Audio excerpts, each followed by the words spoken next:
The mountain road curved upward through stands of pine and aspen, their branches heavy with late autumn snow.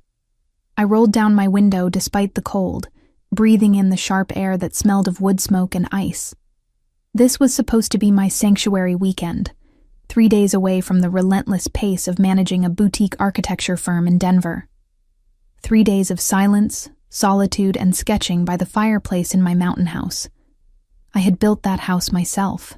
Well, designed it myself, and overseen every detail of construction 5 years ago, when the inheritance from our grandmother finally cleared. The A-frame cabin sat on 12 acres of wilderness 2 hours outside Boulder, perched on a ridge with views that stretched across 3 valleys. Floor-to-ceiling windows. Radiant, heated floors. A stone fireplace that reached 20 feet to the vaulted ceiling. It was my masterpiece, my refuge, and mine alone. The property deed had only my name on it. I had paid for everything. The land, the construction, the furnishings, every light fixture and door handle. My sister Diane knew this. Her husband Gregory knew this too, which made what I saw when I pulled into the driveway even more shocking. 4 trucks and 2 SUVs crowded the space where I usually parked. Music thumped from inside the house, bass notes I could feel in my chest even with the windows closed. Through the large living room windows, I could see figures moving around, holding drinks, laughing. The lights blazed in every room. My hands tightened on the steering wheel. I sat there for a full minute, processing what I was seeing. Then I grabbed my weekend bag from the passenger seat and walked up the stone path to my own front door. I did not knock. This was my house. The scene inside stopped me cold. 8 men sat around my custom dining table, which I had commissioned from a woodworker in Estes Park. Cards, chips, and cash covered the surface. Beer bottles clustered on my sideboard. The air reeked of cigars, which I expressly forbade in my house because the smell soaked into the wood beams. Someone had moved my furniture to make room for a makeshift bar setup, complete with a keg in a plastic tub. Gregory looked up from his cards. His face registered surprise for maybe half a second before sliding into an easy grin.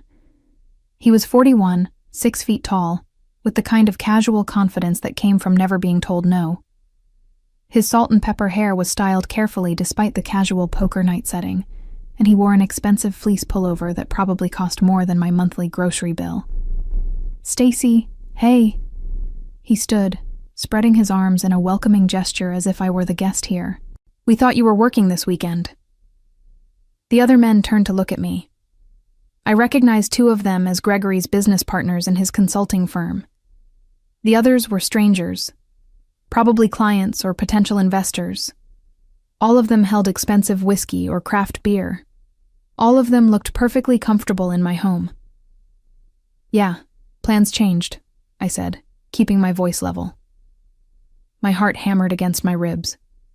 But I had learned long ago not to show anger when dealing with Gregory. He fed on reactions, used them against you later. "Don't worry about it." Gregory's grin widened.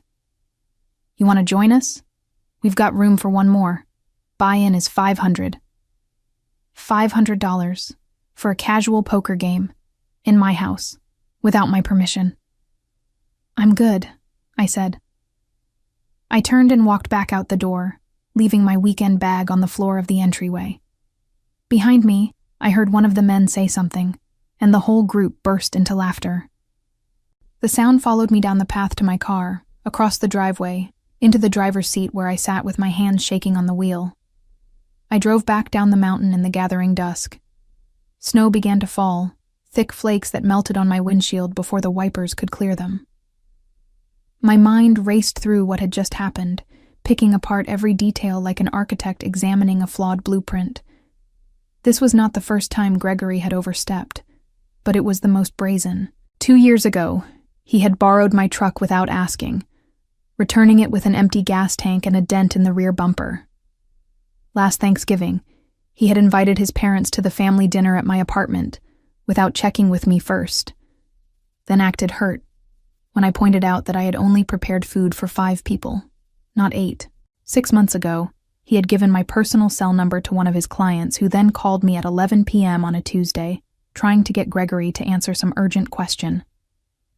Each time when I confronted him, Gregory made me feel like I was being unreasonable. "Come on. Family helps family," he would say. Or, "I didn't think you'd mind." Or, "You're being a little sensitive, don't you think?" Diane always took his side. My younger sister, who I had helped raise after our parents died, who I had lent money to for college, who I had supported through every crisis and heartbreak until she met Gregory 7 years ago. She worshipped him, trusted his judgment over mine, and got defensive whenever I suggested he might be taking advantage. I pulled into a coffee shop parking lot in a small town halfway down the mountain. Inside, I ordered a black coffee and sat in a corner booth, trying to calm the rage building inside my chest. He had taken over my house, my sanctuary, without asking, without even a courtesy text message. I pulled out my phone and opened my messages. The last text from Gregory was from 3 weeks ago, a group message to the family about where to meet for Diane's birthday dinner.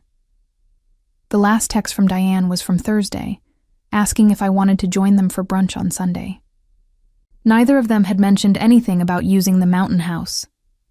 I sipped the coffee, which was terrible, burned and bitter. The coffee shop was nearly empty, just me and a tired-looking waitress wiping down tables. Outside, the snow fell heavier now, coating the street and the parked cars. I watched it pile up and thought about the drive back to Denver, whether the roads would be safe by the time I finished this cup. My phone buzzed. A text from Diane. "Gregory said you stopped by the house. Why didn't you stay? They have plenty of food." I stared at the message. She knew. She had known about the poker party. Maybe she had even helped plan it. I typed and deleted 3 different responses before settling on, "Wasn't expecting company. Thought I'd have the place to myself." Her response came immediately.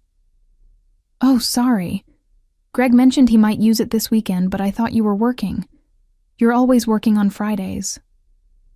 Always working. As if my dedication to my career was a character flaw, something predictable and slightly pathetic. Never mind that my work had paid for that house, for the property taxes, for the maintenance and upkeep. Never mind that I had never once used something of hers without permission. I put the phone face down on the table. The waitress approached with a pot of coffee. "Warm up? Please." She refilled my cup. "You okay, honey? You look like you've had a day."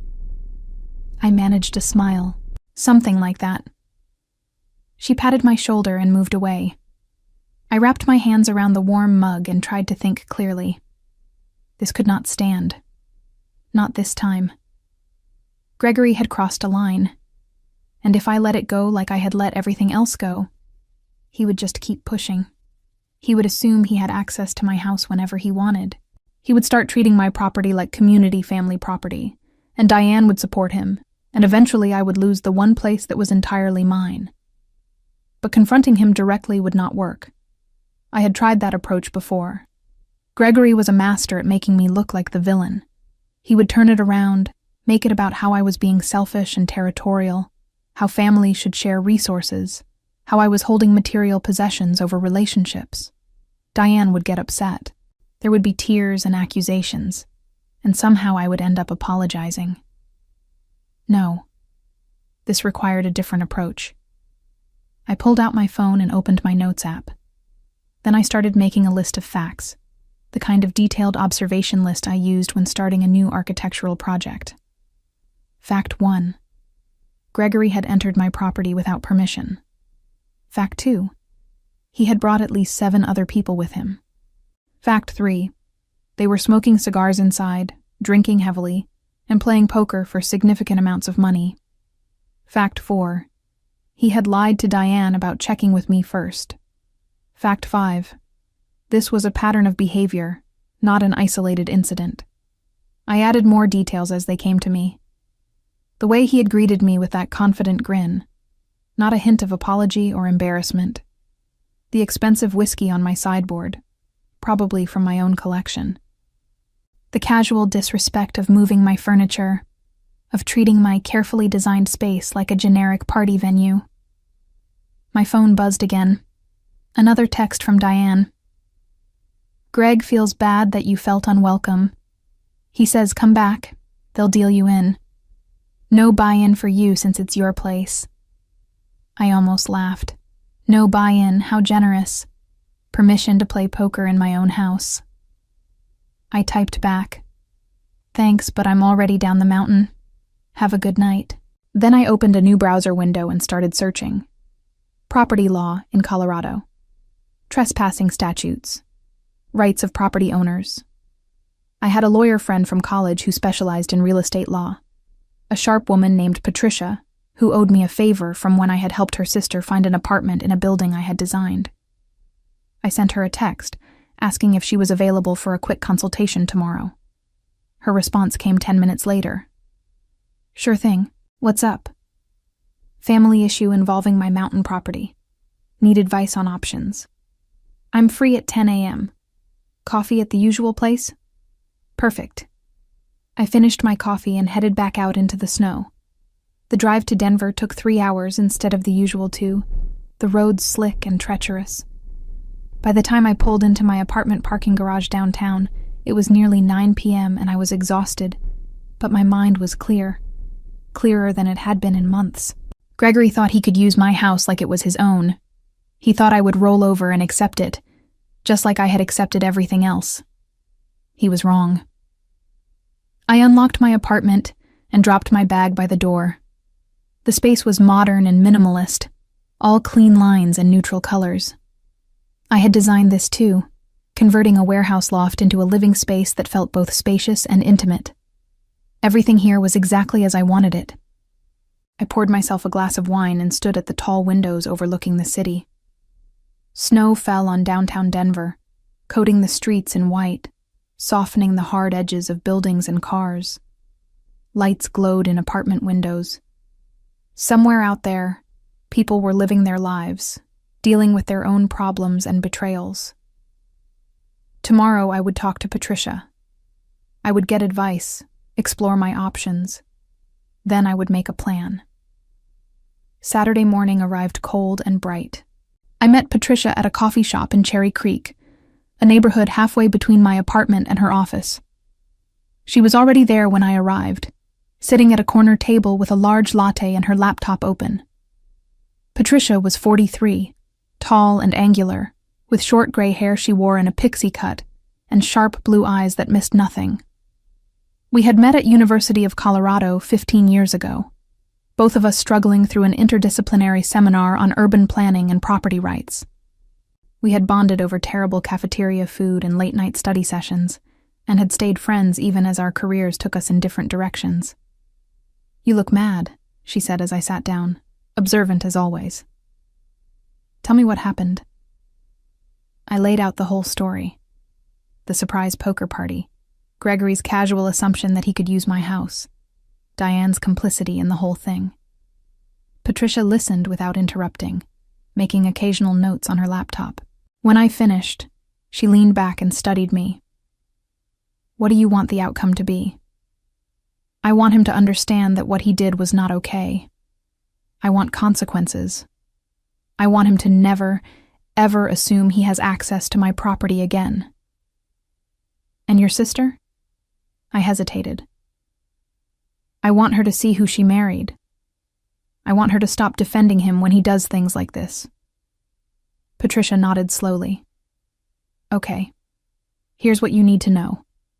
From a legal standpoint, Gregory committed trespassing. You own that property outright, and he entered without your permission. The fact that he's family doesn't give him any legal right to be there. What can I do about it? Several things. You could file a police report for trespassing. You could send him a formal cease and desist letter.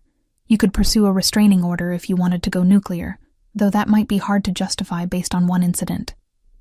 She paused. But I don't think that's what you want, is it? No. Legal action would just make me look vindictive. Diane would never forgive me. So you want something more subtle? Exactly. Patricia smiled. It was not a particularly warm smile. Then we need to get creative. Tell me more about Gregory. What does he care about? His image, his business, being respected. I thought about the expensive clothes, the carefully styled hair, the way he always positioned himself as the successful entrepreneur, the guy who knew everyone and had connections everywhere. He's building a consulting firm, trying to attract high-profile clients. Everything he does is about maintaining this image of success and sophistication. And he does what, exactly? Strategic business consulting. He helps mid-sized companies restructure, optimize operations, that kind of thing. A lot of his business comes from referrals and networking. Patricia typed something on her laptop. What's the name of his firm? Pinnacle Strategy Group. More typing. Then Patricia turned her laptop so I could see the screen. It showed Gregory's company website, sleek and professional, with photos of him in a sharp suit standing in front of city skylines. The tagline read, "Elevating your business to new heights." Pretentious, I said. Very. Now here's what I'm thinking. Gregory violated your property rights, but he also violated your trust. And he did it in front of witnesses, at what was presumably a business-related event. I think some of those men were potential clients. Even better. So he's using your property to impress business contacts, to create an image of himself as someone with resources and connections, a guy who has access to a luxury mountain house for casual weekend parties. Patricia's smile widened. What if we removed that image? What if we made it very clear to everyone who was there that he was trespassing, that he doesn't actually have the right to use that property, and that you, the actual owner, are not pleased? How would we do that? We could send a formal letter, not threatening legal action, just documenting the incident. Very professional, very official. We send copies to Gregory, to Diane, and to the registered address of his business. We keep the language neutral, but make the facts crystal clear. Then you forward that letter to a few key people. Maybe someone at the company where his biggest clients work. Maybe someone in his professional network who would be interested to know that Gregory is not quite as well connected as he pretends to be. I considered this. It was subtle. It would not look like revenge, just like me protecting my property rights. But it would be devastating to Gregory's carefully constructed image. Would that be legal? I asked. Sending a factual letter documenting trespassing on your property? Absolutely. Sharing that letter with others? As long as everything in it is true, there's no legal issue. You're not defaming him. You're not lying. You're just making sure people have accurate information about what happened. I sipped my coffee, thinking it through. There was an elegant simplicity to this approach. No screaming confrontation. No family drama. Just quiet, professional consequences.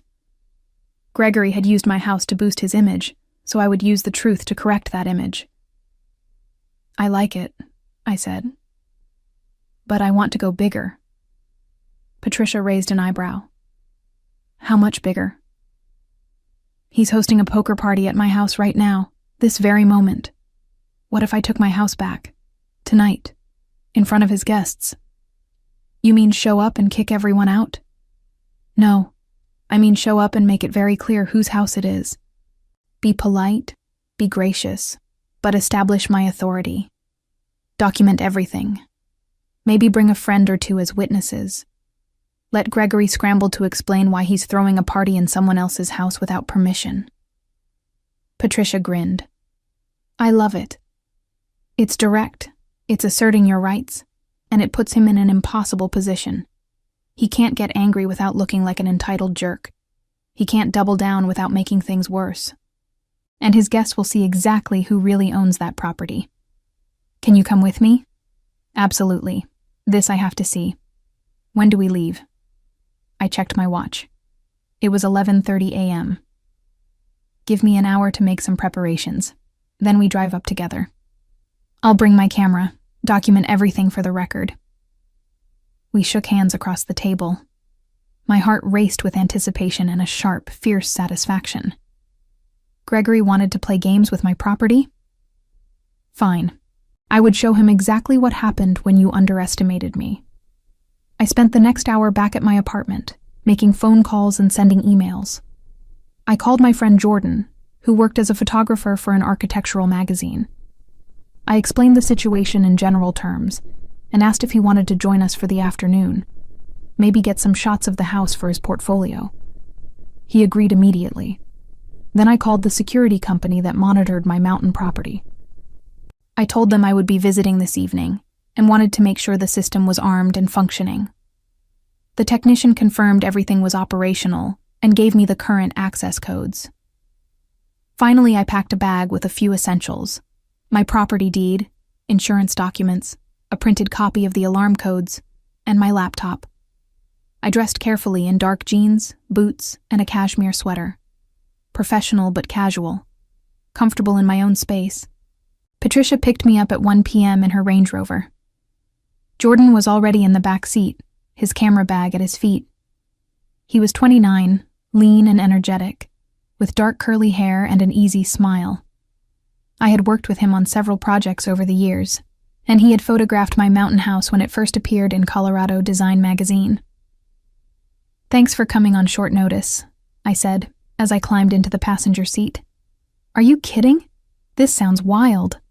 Plus, I've been wanting to get updated shots of that house anyway. The light should be perfect this time of day with all this snow." Patricia pulled out into traffic. "So what's the plan when we get there?" "We walk in like I own the place. Because I do. I'm polite but firm. I introduce you both as my guests. I make it clear that I'm spending the evening there, and that Gregory and his friends are welcome to finish their game. But I'll be present. I establish my presence and my ownership." "And if he pushes back?" Jordan asked. "Then I remind him calmly and publicly that this is my house, and I never gave him permission to be here. With witnesses present, he either has to admit he was trespassing or make up some lie that I can contradict with documentation." Patricia nodded approvingly. "I like it. You're not kicking them out, which would make you look unreasonable. You're just asserting your right to be in your own home. He's the one who has to explain himself." The drive took 2 hours through snow-covered mountain roads. Jordan spent most of it looking out the window, occasionally pointing out interesting rock formations or stands of trees. Patricia and I talked through various scenarios, planning responses to different reactions Gregory might have. As we climbed higher into the mountains, my nervousness transformed into something sharper and more focused. This was right. This was necessary. Gregory needed to learn that there were consequences for treating people's property and boundaries as disposable. We arrived at the house just after 3 p.m. The same vehicles from yesterday were still parked in the driveway, plus one additional sedan I did not recognize. Smoke rose from the chimney. Through the windows, I could see people moving around inside. I took a deep breath. "Ready?" "Absolutely," Patricia said. Jordan grabbed his camera. "Let's do this." We walked up the path together. I unlocked the front door with my key and walked in. The scene was similar to yesterday, except messier. Empty beer bottles and food containers littered every surface. The poker game was in full swing at the dining table. Someone had spilled something on my custom wool rug, leaving a dark stain. The air was thick with cigar smoke, despite the windows I had cracked open for ventilation. Gregory looked up from his cards. His expression flickered through surprise, confusion, and then something like annoyance before settling into forced warmth. "Stacy, you came back, and you brought friends." He started to stand. "Don't get up," I said pleasantly. "This is Patricia and Jordan. Patricia is my attorney, and Jordan is a photographer working on a feature about mountain homes. I hope you don't mind if we're here for the evening. I did want to spend some time at my house this weekend." The emphasis on my house was subtle but clear. The other men at the table exchanged glances. One of them, a heavy-set man in his 50s, looked distinctly uncomfortable. Of course," Gregory said smoothly. "Though I wish you'd given us some warning. We could have tidied up a bit." I didn't realize I needed to give warning to visit my own property. I smiled as I said it, keeping my tone light and friendly. But please don't let us interrupt your game. We'll just be in the other room. I walked past the dining table toward the living area, Patricia and Jordan following. Behind me, I heard one of the men whisper something to Gregory. His reply was too quiet to hear, but I caught the defensive tone. Jordan immediately started photographing the interior, focusing on the architectural details and the mountain views through the windows. Patricia settled on the couch with her laptop. I walked through each room, noting the damage and disorder with growing anger that I kept carefully hidden behind a calm expression. In the kitchen, someone had used my expensive copper pots to cook something that had burned and stuck to the bottom. My marble countertops were covered in food debris and ring stains from glasses placed directly on the stone. The trash can overflowed with beer bottles and takeout containers. I pulled out my phone and started taking photos. Every stain, every piece of damage, every sign of careless disregard for my property. Patricia joined me after a few minutes, making notes on her laptop. "This is all going in the documentation," she said quietly. "Property damage, unauthorized use, violation of house rules about smoking inside. This is actually better than I expected for our purposes." From the dining room came the sound of chairs scraping and men talking in low voices. The poker game seemed to have paused. Gregory appeared in the kitchen doorway. Up close, I could see the tension in his jaw, the forced casualness of his posture. "Can we talk? Privately?"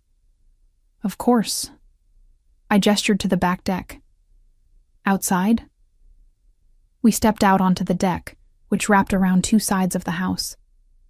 The air was cold and sharp, the afternoon sun beginning its descent toward the mountains. Snow covered the railing and the furniture I had stored there for winter. Gregory closed the sliding door behind us. "What are you doing, Stacy?" "I'm visiting my house." "You know what I mean. Showing up with your lawyer and a photographer? Making a scene in front of my business associates?" "I'm not making a scene. I'm being very accommodating, actually. I could have called the police when I discovered you were trespassing." His face flushed.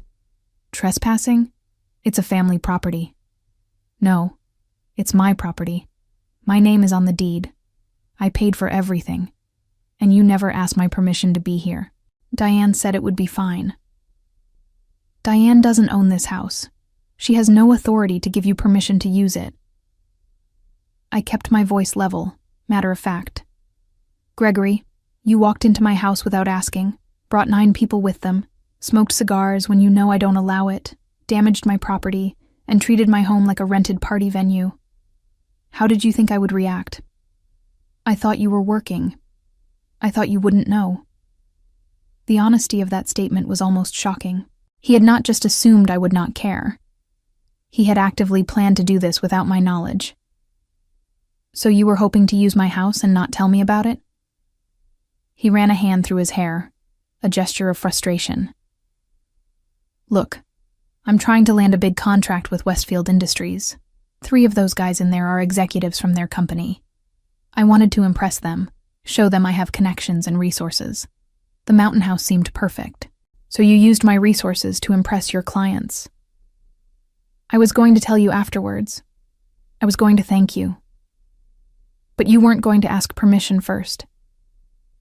He exhaled sharply, his breath visible in the cold air. "Would you have said yes?" "I don't know. You never gave me the chance to decide." We stood there in silence for a moment. Behind Gregory, through the window, I could see the men in the dining room talking among themselves. Patricia had joined them, chatting pleasantly about something. Jordan moved around the space with his camera, documenting everything. "What do you want?" Gregory finally asked. "An apology? Fine. I'm sorry. I should have asked first. Happy now? I want you to understand that this was wrong. Not just inconsiderate, but actually wrong. You violated my property rights. You lied to Diane about having permission. You damaged my house, and you did it all to benefit your business. So what? You want money? I'll pay for the cleaning and any damages." I want you to leave and never come back without explicit advance permission. And I want you to explain to those men inside that this is not your house, that you don't have the right to be here, and that you made a serious error in judgment." His expression hardened. "You want me to humiliate myself in front of potential clients. I want you to tell them the truth." "That's the same thing. If I admit this was unauthorized, they'll think I'm unprofessional. I could lose the Westfield contract. Maybe you should have thought of that before you trespassed." Gregory's hands clenched into fists at his sides. "You know what your problem is, Stacy. You're so rigid, so obsessed with rules and boundaries that you can't see the bigger picture. This is family. We're supposed to help each other. Help is when someone asks and the other person agrees. This was theft." "Theft?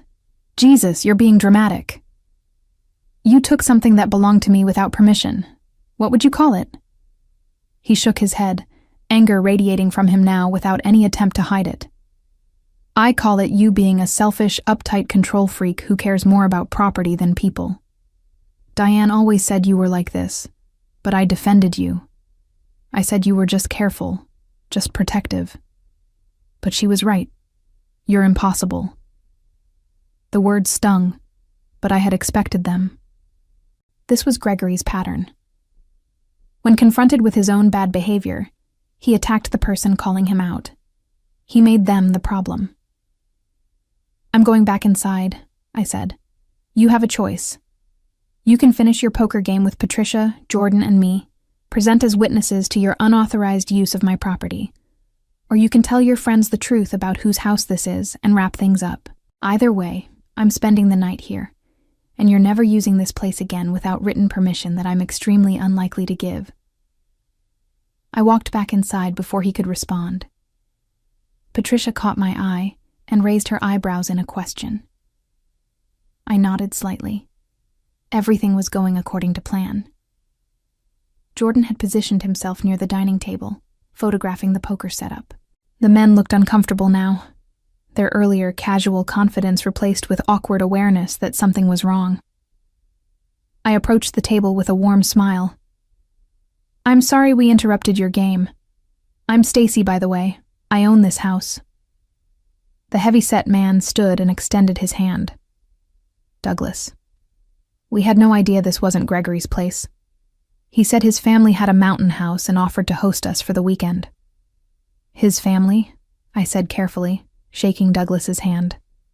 "Well, technically his wife's family, but the property is actually just mine. My sister and I inherited money from our grandmother, and I used my portion to build this place. So it's a bit of a misunderstanding." I watched Gregory through the window. He was still on the deck, phone pressed to his ear, probably calling Diane. Another man spoke up, younger, with wire-rimmed glasses and a nervous energy. "Should we go? We don't want to impose." "Oh, you're not imposing. Gregory invited you, and I'm sure he believed he had the right to do so. It's just a miscommunication within the family." I kept my tone gentle, understanding. Not blaming Gregory directly, but making it very clear that he had acted without authority. "Please, finish your game. I'll be in the other room if anyone needs anything." The damage was done, though. The atmosphere had shifted completely. These business executives now knew that Gregory had brought them to a house he did not own, without permission from the actual owner. Whether or not they believed his story about it being a family misunderstanding, the professional image he had been trying to project was shattered. Gregory came back inside 10 minutes later. His face was set in rigid lines, anger and humiliation warring in his expression. He gathered his things with sharp, jerky movements. "We're leaving," he announced to the table. Something came up. Family emergency. The men began packing up their cards and chips without argument. I noticed several of them exchanging glances that spoke volumes. They knew there was no emergency. They knew something else was happening here. Douglas approached me on his way out. "Thank you for your hospitality, and I apologize for any inconvenience. If I had known the situation, I would never have accepted the invitation." No need to apologize, I said warmly. I hope you enjoyed the mountains while you were here.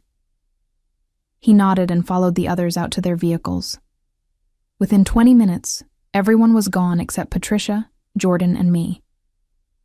We stood at the window and watched the convoy of vehicles disappear down the mountain road. That was masterful, Patricia said. You didn't kick them out, but you made Gregory choose between humiliating himself or leaving on his own. And you came across as reasonable and gracious the whole time. Jordan was scrolling through his camera. I got some great shots of the house, plus plenty of documentation of the damage and the unauthorized party. This should all be useful if you need it later. My phone buzzed. Multiple messages from Diane, each one more frantic than the last. What did you do? Gregory is furious. He said you showed up with your lawyer and embarrassed him in front of clients. Why are you being so petty? It's just a house. Call me. We need to talk about this. I put the phone down without responding. Let her stew for a while. Let Gregory give his version of events. Then I would present mine, with documentation and witnesses. Patricia started opening windows to air out the cigar smoke. Jordan helped me assess the damage to the kitchen and living areas. Together, we made a detailed list of everything that needed to be cleaned, repaired, or replaced. The copper pot was probably salvageable with serious scrubbing. The rug would need professional cleaning or replacement. The countertops could be refinished. The smell of smoke would take weeks to dissipate completely from the wood beams. I want you to draft that letter, I told Patricia. Everything we discussed earlier. Document the trespassing, the damage, the lack of permission. Send copies to Gregory, Diane, and his business. And who else should receive copies? I thought about Douglas, about the way he had looked at Gregory when he realized the truth. I have an idea about that. Let me make some calls first. That evening, the three of us cleaned the house together.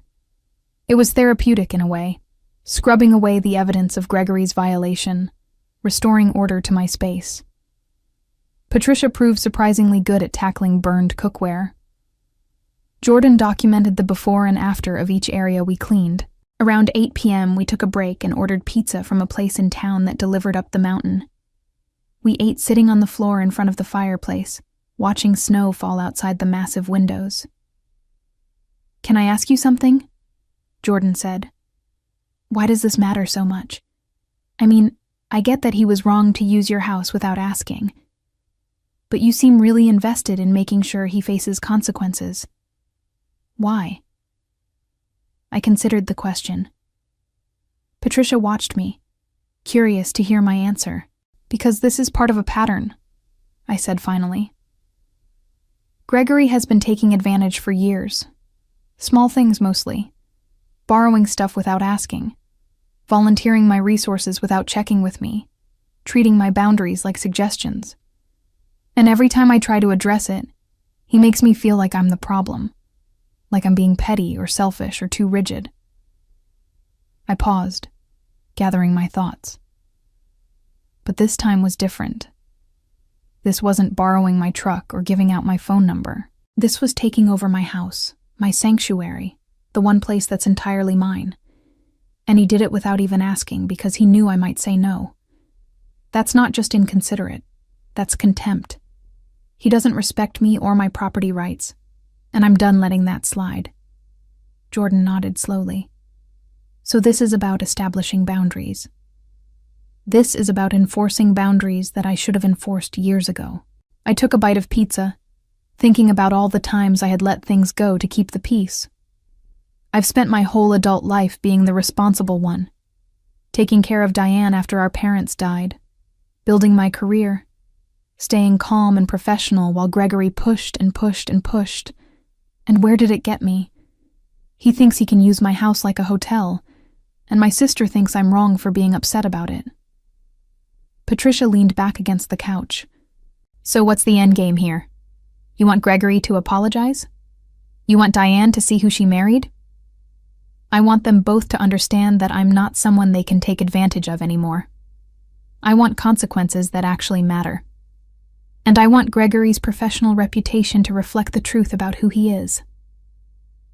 That last part is the tricky one, Patricia said. We can send the letter, document everything, maybe make some strategic information available to certain people. But you can't control how that information spreads or what people do with it. I know, but I can plant the seeds. My phone rang. Diane. I let it go to voicemail. She called again immediately, and again. On the fourth call, Patricia said, "You're going to have to talk to her eventually." I know, but not tonight. Tonight I'm going to enjoy my house in peace. We finished the pizza and spent the next hour making the house look presentable again. Patricia and Jordan decided to stay overnight, rather than drive back down the mountain in the dark on potentially icy roads. I made up the guest rooms, putting fresh linens on beds that still smelled faintly of cigar smoke despite our cleaning efforts. Around midnight, exhausted from the day's emotional intensity, I finally checked Diane's voicemails.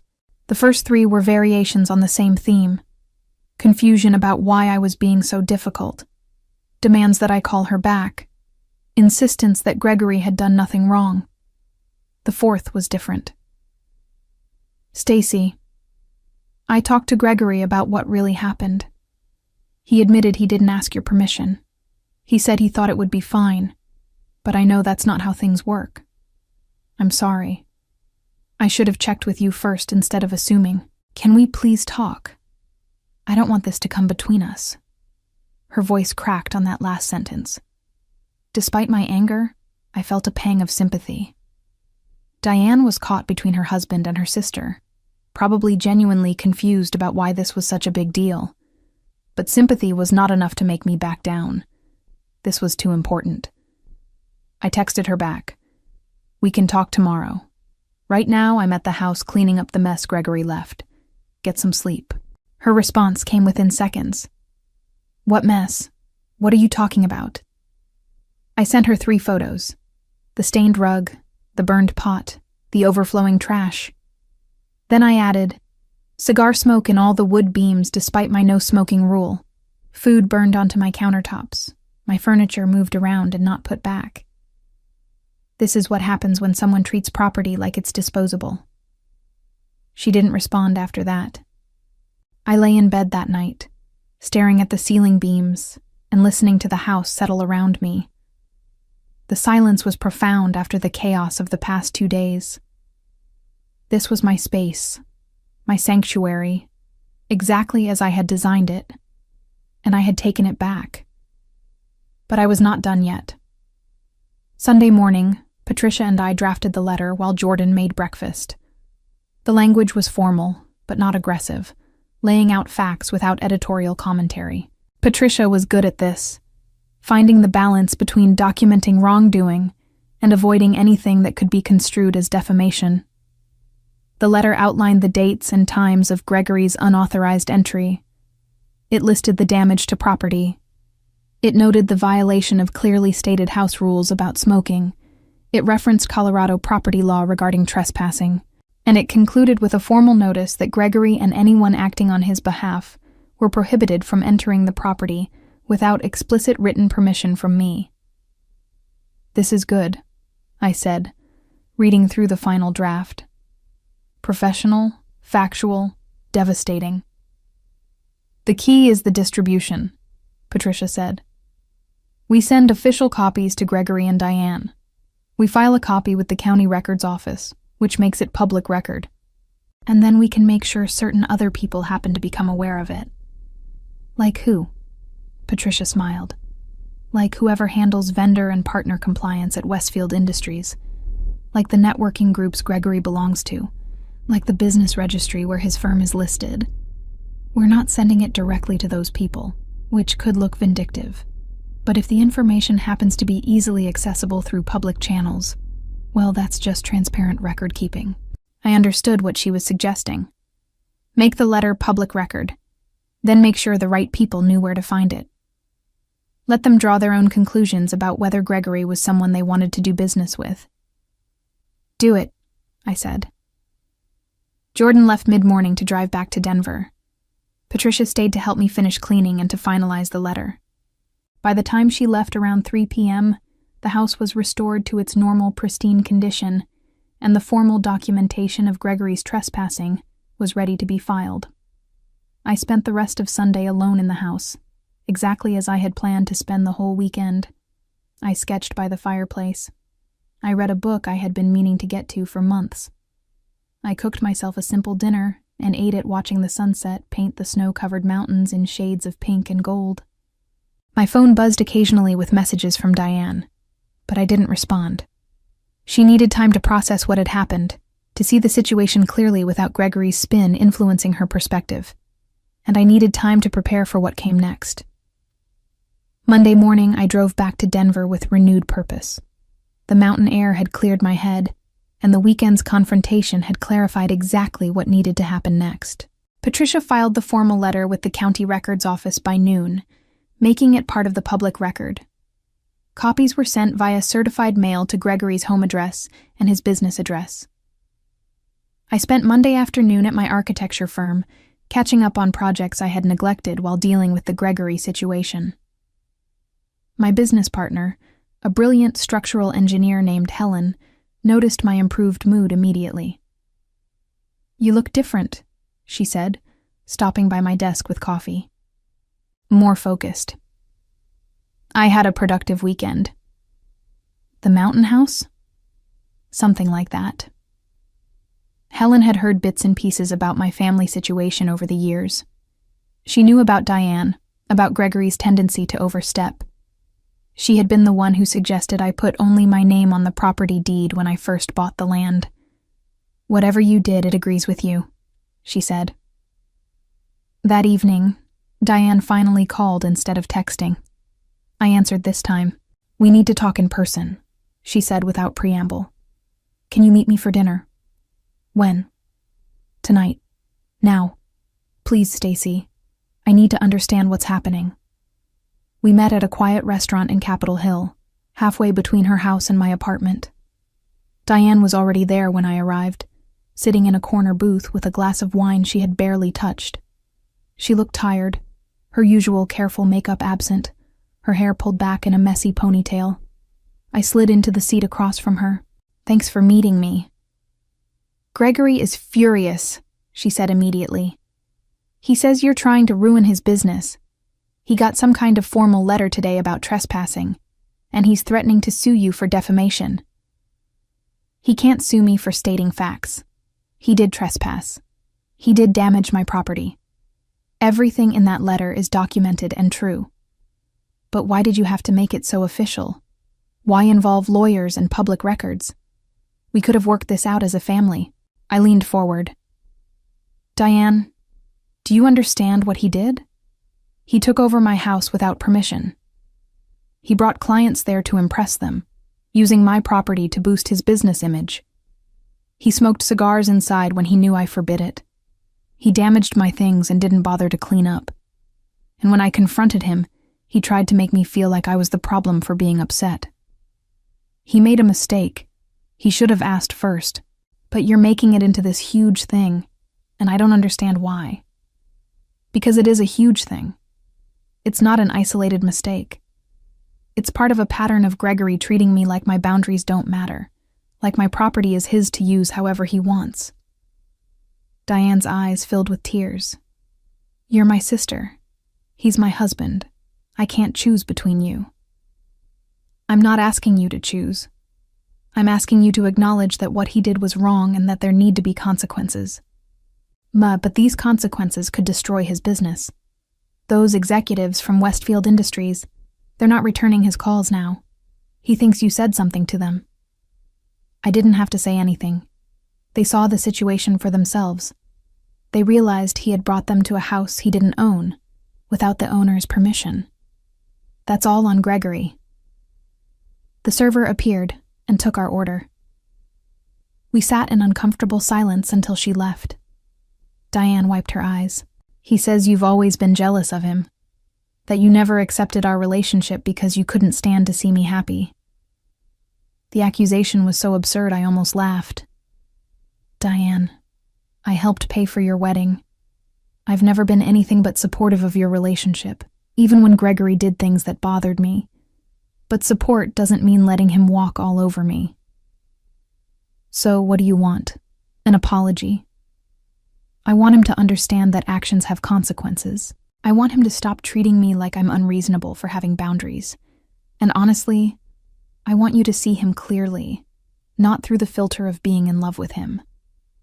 Diane looked down at her wine glass. What does that mean? It means Gregory is good at making himself look like the victim. He's good at spinning situations so that whoever calls him out ends up looking like the bad guy. But the facts are simple. He trespassed on my property, damaged my house, used it to impress business clients, and never asked permission. Those are not the actions of someone who respects me or my rights. He said it was a misunderstanding. It was a choice. He chose to use my house without asking because he knew I might say no. That's not a misunderstanding. That's entitlement. Our food arrived. We picked at our meals in silence for a while. I could see Diane struggling with something, her expression shifting between defensiveness and doubt. The letter mentioned he violated house rules about smoking, she said finally. I didn't know he smoked cigars inside. He knows how you feel about that. He did it anyway, because in that moment, impressing his clients mattered more than respecting my property. What happens now? Now he stays away from my mountain house, permanently, and he learns that I'm not someone he can take advantage of anymore. Diane pushed her food around her plate. He's talking about cutting you out of family events, saying if I invite you to things, he won't come. Then he's making you choose, not me.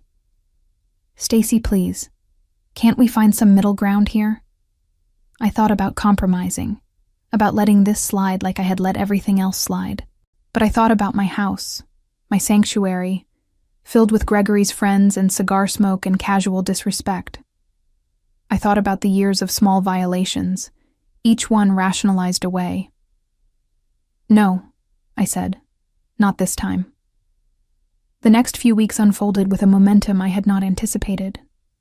The formal trespassing letter became public record, and while I did not directly send it to anyone beyond the required recipients, information has a way of spreading in professional circles. Patricia had been strategic about filing it in such a way that anyone conducting due diligence on Gregory's business would easily find it. The document showed up in public property record searches. It appeared in county legal filings. And it told a very clear story about someone who had violated property rights to impress potential clients. The Westfield Industries contract fell through. I heard about it from Diane, who called me crying, saying I had ruined Gregory's biggest opportunity, but I knew the truth. The contract fell through because the executives had witnessed Gregory's deception firsthand. They had seen him pretend to own property he did not own, had realized he was willing to misrepresent his resources and connections. That was not the kind of person they wanted to work with. Other consequences rippled outward. Gregory belonged to several professional networking groups, organizations where reputation and trustworthiness mattered. When members conducted routine background checks, as they did for anyone in leadership positions, they found the trespassing documentation. Questions were raised. Gregory found himself suddenly excluded from events he had previously been invited to. His business did not collapse, but it stagnated. Referrals dried up. Potential clients went elsewhere. The image he had worked so hard to cultivate, of a successful consultant with resources and connections, cracked apart under the weight of documented facts. I watched it happen with no guilt whatsoever. Gregory had built his professional image on deception and borrowed resources. When the truth came out, the natural consequences followed. I had simply made sure the truth was clearly documented and easily accessible. Diane stopped speaking to me for 3 weeks. Then, one evening in late November, she showed up at my apartment unannounced. "Can I come in?" she asked when I opened the door. I stepped aside. She looked thinner than I remembered, tired and stressed. She sat on my couch and stared at her hands for a long moment before speaking. "Gregory and I are in counseling," she said quietly. "The therapist asked me to really think about our patterns, about the dynamics in our relationship. And I've been remembering things." "What kinds of things?" Times when he made decisions without consulting me. Times when he used my money or my connections without asking. Times when he made me feel like I was being unreasonable for wanting basic respect and consideration. She looked up at me. I've been seeing what you saw all along. I sat down beside her. I'm sorry you're going through this. Are you? Part of me thinks you wanted this to happen. Wanted me to see him clearly. I wanted you to be safe and respected. If that meant seeing Gregory clearly, then yes, I wanted that. Diane wiped her eyes. He's been lying about other things too. Money stuff. He took out loans using our house as collateral without telling me. He's been spending beyond what we can afford, trying to maintain this image of success even as the business struggled. This was worse than I had known. What are you going to do? I don't know yet. The therapist says I need to decide what my boundaries are, what I can accept, and what I can't. But it's hard, Stacy. I love him. Even knowing all this, I still love him. Love and respect are not the same thing. You can love someone and still recognize they're not treating you well. Is that why you never dated much? Because you were afraid of ending up like this? The question caught me off guard. Maybe partly. Mostly I've just been focused on my work, on building something that's entirely mine. Like the mountain house. Like the mountain house. We sat in silence for a while. Then Diane said, I'm sorry I didn't believe you at first. I'm sorry I let him make you feel like you were the problem. I understand why you did. He's your husband. You wanted to believe his version. Can we fix this? Us, I mean. Our relationship. I considered the question carefully. I think we can, but it requires you understanding that I'm going to enforce my boundaries going forward. I'm not going to let people take advantage of me to keep the peace. Even if it causes family drama? Especially then. Diane nodded slowly. Okay. I can respect that. And for what it's worth, Gregory won't be coming around anymore. I told him he needs to apologize to you properly, acknowledge what he did wrong, and respect your boundaries going forward. He's not ready to do that yet, so he's not welcome at family events where you'll be. You're making him choose. I'm making him face consequences. There's a difference. I smiled. You're learning. I had a good teacher, even if I was a slow student. We ordered takeout and spent the evening catching up, rebuilding the connection that Gregory's behavior had strained. It felt tentatively hopeful, like something broken that was being carefully repaired. Over the following months, the full scope of Gregory's professional downfall became clear. His consulting firm lost half its clients within 3 months. 2 of his business partners left to start their own venture, distancing themselves from the taint of his reputation. He had to downsize his office, let go of his assistant, and take on work he previously would have considered beneath him. Through it all, I maintained my distance. I did not gloat or rub his face in the consequences. I simply existed, running my architecture firm, spending weekends at my mountain house, building the life I wanted without his interference. In February, 6 months after the poker party incident, Gregory finally called me. His voice on the phone was subdued, lacking the confident charm I had grown so used to. I owe you an apology, he said. A real one. I'm listening. What I did at your mountain house was wrong. It was more than just inconsiderate. It was a violation of your property and your trust. I used something that belonged to you to make myself look successful, and I did it without asking because I knew you might say no.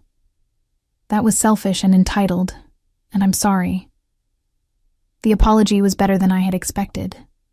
More self-aware. Thank you for saying that. I know it doesn't fix anything. My business is in trouble. Diane and I are barely holding things together. And a lot of that is consequences of my own actions. Not just what happened at your house, but a pattern of behavior that I'm only now starting to recognize. What made you recognize it? Therapy, mostly. And hitting rock bottom professionally. When everything you've built falls apart, you have to look at why it fell apart. And I realized I had been building on a foundation of shortcuts and borrowed credibility. When that got exposed, there was nothing solid underneath. I found myself feeling something unexpected, not quite sympathy, but perhaps a distant form of empathy. Gregory was facing the consequences of his choices, and while I had helped those consequences become visible, I had not created them. He had done that himself. "What are you going to do now?" I asked.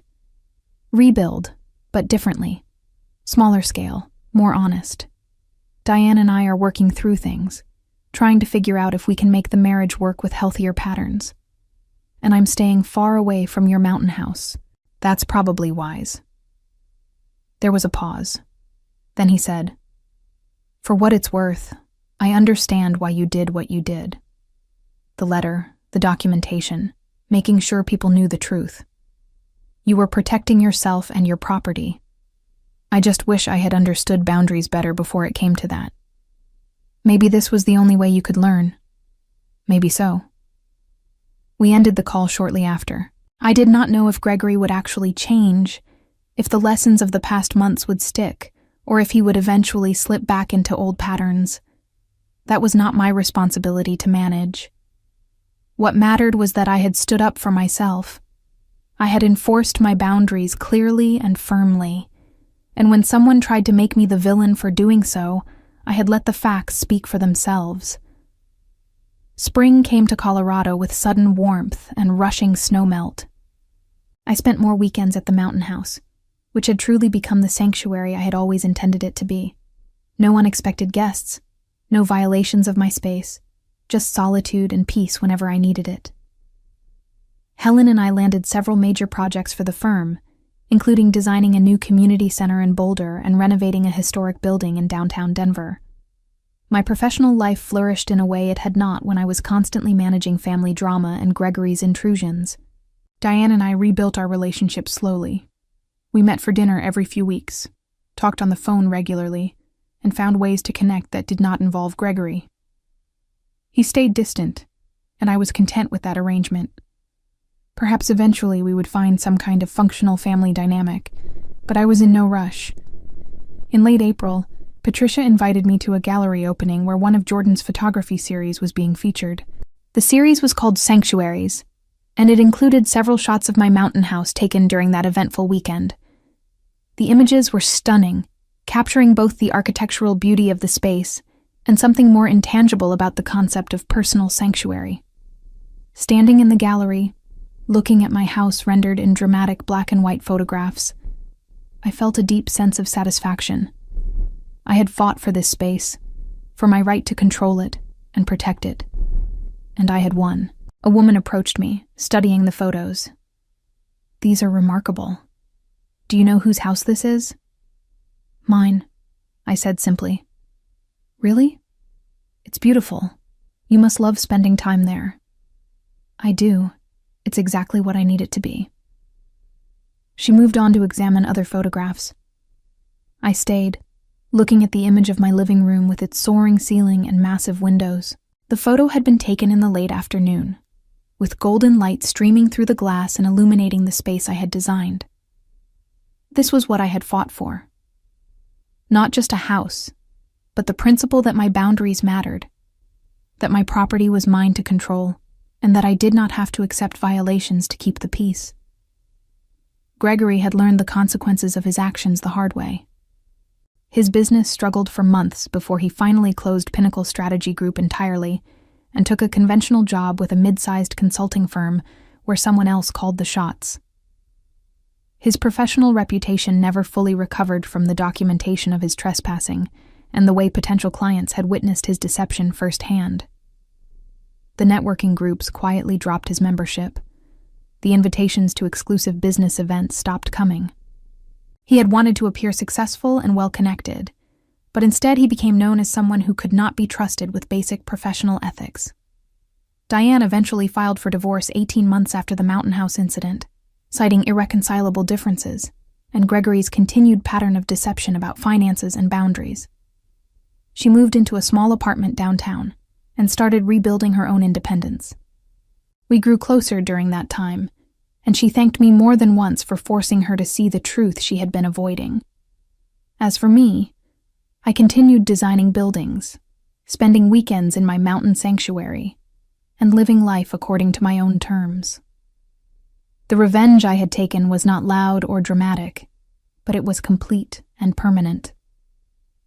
I had simply made sure the truth was documented, accessible, and impossible to spin away. Sometimes the most effective revenge is not destruction, but exposure, letting natural consequences follow from revealed facts. Standing in that gallery, I realized that the real victory was not in Gregory's downfall, but in my own transformation. I had stopped accepting violations of my boundaries. I had stopped prioritizing peace over respect. I had learned that enforcing consequences was not cruelty, but clarity, and that protecting what I had built was not selfishness, but wisdom.